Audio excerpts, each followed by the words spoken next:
उम्र के लिए, यानी संतान से संबंधित अगर किन्हीं को पुत्र प्राप्ति न हो रही हो तो वह भी जीवित पुत्र का व्रत कर सकते हैं कामना के लिए। और अगर जिनको पुत्र है वह अपने पुत्र के लंबी आयु के लिए और सुख समृद्धि दुख कष्ट को मिटाने के लिए आप अपने पुत्र के लंबी आयु के लिए आप जीवित पुत्र का व्रत जितिया व्रत कर सकते हैं। इसी से संबंधित यह जितिया व्रत किया जाता है। और साल 2024 में जीवित पुत्र का व्रत जो है वह यह 3 दिवस का व्रत है। 3 दिवस का यह व्रत है, नहाए खाए से लेकर व्रत करने तक और पारणा तक के लिए यह 3 दिवस का व्रत किया जाता है। और निर्जला व्रत करते हैं, इसमें निर्जला यानी कि बिना जल के व्रती को रहना पड़ता है। जो भी माताएं बहनें यह जीवित पुत्र का व्रत करेंगी वह निर्जल रहकर खर रह करके जीवित पुत्र का व्रत यह जितिया व्रत करना है। निर्जल व्रत रहकर माताएं अपने पुत्र के लंबी आयु और स्वस्थ जीवन की कामना करती हैं। यह जीवित पुत्र का व्रत जितिया व्रत कुछ राज्यों में मुख्यतः किया जाता है, जैसे बिहार, झारखंड, उत्तर प्रदेश, इस प्रकार के बंगाल आदि राज्यों में जीवित पुत्र का व्रत जितिया व्रत किया जाता है। सप्तमी तिथि को नहाए खाए किया जाता है और अष्टमी तिथि को व्रत किया जाता है और फिर नवमी को व्रत का पालना किया जाता है। और फिर व्रत के दिन सायंकाल में प्रदोष काल में विशेष पूजन आदि किए जाते हैं। चलिए जानते हैं 2024 में व्रत कब है, नहाए खाए कब करना है और व्रत का पालना कब करना है। 24 सितंबर 2024 मंगलवार के दिन नहाए खाए होगा और 25 सितंबर बुधवार के दिन जीवित पुत्र का व्रत रखा जाएगा और 26 सितंबर को गुरुवार के दिन व्रत का पारणा किया जाएगा। इस प्रकार से इस साल 2024 में व्रत जितिया व्रत किए जाएंगे। 25 सितंबर को बुधवार के दिन व्रत का पूजा का शुभ मुहूर्त जो रहेगा वह सुबह के 6:09 से 9:13 तक सुबह के शुभ मुहूर्त पूजा के रहेंगे और शाम के प्रदोष काल के जो मुहूर्त रहेंगे पूजा के वह 6:15 से 7:27 तक व्रत पूजा का शुभ मुहूर्त रहेगा। नवमी तिथि प्रारंभ होगी 25 सितंबर को बुधवार के दिन दोपहर 12:11 से और नवमी तिथि समाप्त होगी 26 सितंबर बृहस्पतिवार के दिन दोपहर 12:26 तक नवमी तिथि रहेगी।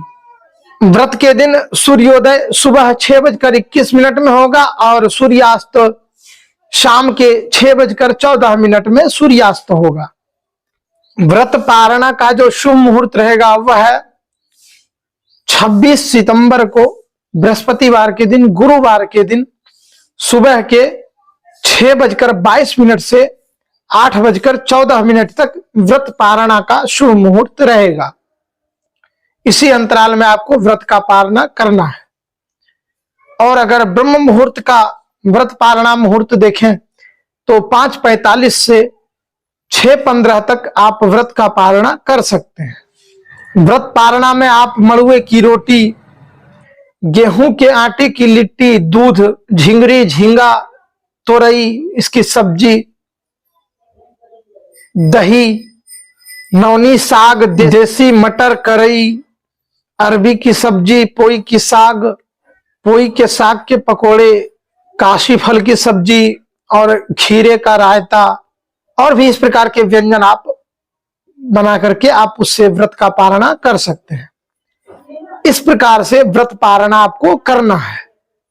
अगर आपको पहली बार व्रत करना है तो आप इस बार व्रत उठा सकते हैं, इस बार से आप व्रत रख सकते हैं। अगर कुछ सालों से किन्हीं का व्रत छूट गया हो तो वह भी इस बार व्रत उठा सकते हैं। वह सभी के साथ में मिल करके व्रत पहली बार उनको उठाना है। अब जितिया व्रत में एक सरगी किया जाता है, तो वह सरगी से संबंधित कुछ बातें जो है वह जान लेते हैं। जैसे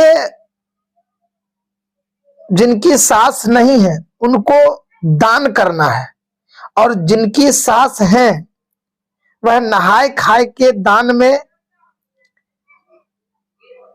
नहीं भी करें तो वह चल जाएगा। लेकिन जिनकी सास नहीं है उनको दान में आटा, चावल, दाल, नमक, सिंदूर, तोरई, झिंगरी, झींगा, जो भी आप बोले वह, इस प्रकार से आप इस सब्जी का नाम जानते हो वह, ये सारी चीजें आपको जिनकी सास नहीं है उनको दान करना है, और जिनकी सास है उनको दान करने की कोई आवश्यकता नहीं है। बिना दान किए भी वह व्रत रख सकते हैं। अगर ये सब कुछ दान करने का साधन न हो तो आप मूल दान, पैसे का दान कर सकते हैं। नहाए खाए के दिन सुबह ये दान करने के बाद आप भोजन बनाएंगे, और भोजन में बिना लहसुन प्याज का जो कुछ भी भोजन बनाना हो वह बना करके आपको खाना है। कई लोग मड़ुआ की रोटी और नौनी का साग खाकर व्रत रखते हैं, कहीं कहीं मछली खाकर व्रत रखने का विधान है। तो आप अपने घर कुल के परंपरा प्रथा को देखते हुए ही कार्य करें। पारणा के दिन बृहस्पतिवार, गुरुवार पड़ रहा है, जो भी गुरुवार का व्रत करते हैं तो उनको इस बार व्रत या तो छोड़ दें वह, तभी वह जितिया व्रत अगर करें तो वह व्रत बृहस्पतिवार का दिन का व्रत छोड़ दें। और अगर आप उनको वह भी करना है तो आप फलाहार सुबह कर लें, और इस प्रकार से व्रत का पारणा भी आपका हो जाएगा जितिया व्रत का, और आपका गुरुवार का व्रत भी हो जाएगा। इस प्रकार से आपको व्रत का जो है नहाए खाए के दिन कार्य करने हैं, ताकि इस प्रकार से आपको संपूर्ण फल मिल जाएगा और कोई समस्या इसमें नहीं है। देखिए, जल तिल डालकर स्नान करने से उत्तम और भी कुछ नहीं है, इसलिए जल में तिल डालकर आप स्नान करें नहाए खाए के दिन।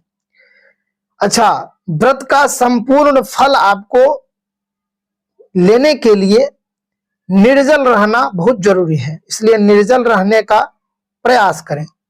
अब रात में कहीं कहीं उठगन होता है तो वह आप कर लें, और अगले दिन सरगी कर लेना है। बिना नमक की तोरई, झींगा, झिंगरी की सब्जी और पूड़ी, दही, चूड़ा वगैरह तोरई पत्ते पर पहले चढ़ा लें, चढ़ाया जाता है। चिल्हो, सियारन, जीमोतवाहन भगवान को, गौ लक्ष्मी, पितर, पूर्वज आदि को दिया जाता है, वह आप कर लें। उसके बाद आप सरगी करें। सुबह सरगी का समय 3 बजे से 3:30 बजे के अंदर आप कर लें, ताकि पंछी, कौवा वगैरह का आवाज सुनाई न दे। व्रत के दिन आप 25 सितंबर बुधवार को प्रदोष काल में जितिया व्रत रखा जाएगा। अष्टमी तिथि के अनुसार ही आपको व्रत करने हैं। अगर आप पीरियड्स में कोई अगर व्रत करना चाहें तो वह 5 दिन अगर हो गया हो तो आप व्रत रख सकते हैं, शुद्धता कर लें और व्रत जरूर करें। और न करना हो तो आप सिर्फ उपवास कर लें, इससे भी आपको संपूर्ण फल मिल जाएगा। प्रदोष काल में ही पूजन करें और जीवित पुत्र का व्रत की कथा सुने। इसके बाद अरियार बरियार पौधा का पूजन होता है और फिर उनसे गले मिला जाता है। ये नियम है तो यह कर लेंगे, और अगर अरियार बरियार पौधा नहीं हो तो आप तुलसी पूजन कर लीजिएगा और उनसे ही गले मिल लेना है। चिल्हो, सियारन आदि को भोजन जिनकी सास नहीं है तो आप दे सकते हैं, और जिनकी सास है तो कई ऐसे शहर, कई ऐसे स्थान हैं जहां बहू नहीं देती हैं, तो आप घर की परंपरा प्रथा के अनुसार ही कार्य करें। मासिक धर्म में भी चिल्हो, सियारन आदि को भोजन आप दे सकते हैं। सरगी के समय, सरगी से पहले तोरई के पत्ते पर या कटहल के पत्ते पर भोजन देने के बाद आपको सरगी करना है। कई लोग खरी और तेल देते हैं, तो तोरई झींगा झींगरी के पत्ते पर यह सब कुछ दिया जाता है, तो वह आप देख लें। अच्छा, एक चीज का ध्यान रखें कि साड़ी जो आप व्रती पहनेंगे वह ज्यादा कलरफुल न हो, क्योंकि पितृपक्ष में ही यह जितिया व्रत आता है, इसलिए ज्यादा कलरफुल, ज्यादा रंगीन साड़ी नहीं पहनना चाहिए, यह ध्यान रखें। व्रत के दिन आपको सुबह प्रातः काल स्नान आदि करके दैनिक पूजन कर लें, भगवान सूर्य को अर्घ्य दे लें और तुलसी जी में अर्घ्य दे लें, और अरियार बरियार का पौधा अगर हो तो वहां आप जल दे लें, और ना हो तो तुलसी जी में जल दे लें। इसके बाद आप व्रत का संकल्प लें। सायंकाल संध्या प्रदोष काल में जीमूत भगवान का कुशा से एक प्रतिमा बनाना है, और जीमूत वाहन देवता का स्वरूप आकार उसको मान करके पूजा अर्चना आपको करनी है। और गौ लक्ष्मी गोबर से बनाना है, और चिल्हो और सियारन को मिट्टी से आपको प्रतिमा बनाकर आकार बना ले। भगवान जीमूत वाहन का षोडशोपचार पंचोपचार फल दूध धूप दीप नैवेद्य आदि से पूजन अर्चन करना है। इसके बाद जीवित पुत्र का व्रत की आपको कथा सुननी है, और इसके बाद आरती करें। कथा आप श्रद्धा पूर्वक अवश्य